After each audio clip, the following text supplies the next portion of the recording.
बीना बजाबे छै।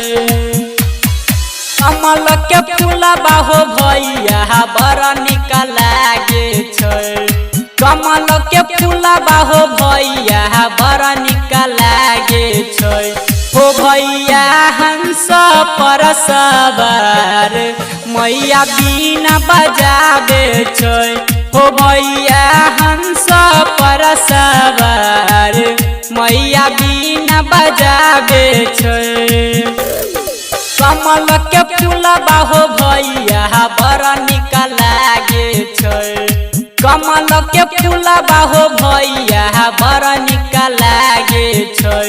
हो भैया हंस पर सवार मैया बीना बजाबे छै।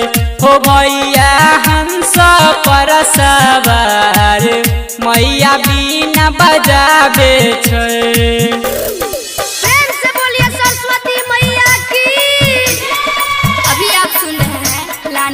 की शानदार प्रस्तुति। हंस पर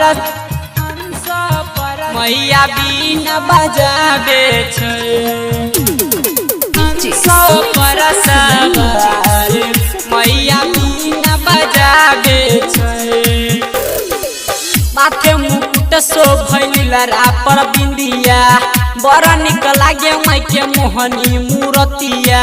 माथे मुकुट शोभैल पर बिंदिया बड़ा निक लागे माई के मोहनी मूरतिया। कनावा में कुंडल भैया बड़ा निक लागे छै। कनावा में कुंडल भैया बड़ा निक लागे छै।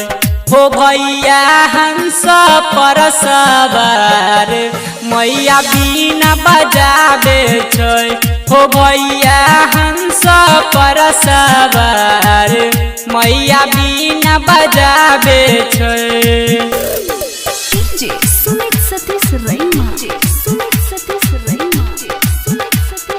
अभी आप सुन रहे हैं प्लैनेट म्यूजिक की शानदार प्रस्तुति। हंस पर सवार मैया बीना बजाबे छै।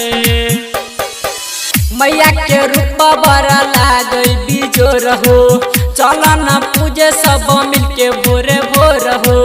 मैया के रूप बड़ा लागे बिजोर हो चल न पूजे सब मिलके भोरे भोर हो।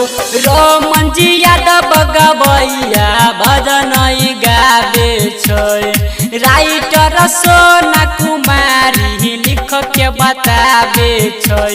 हो भैया हंस पर सवार मैया बीना बजाबे छै। हो भैया हंस पर सवार मैया बीना बजाबे छै। Planet recording studio.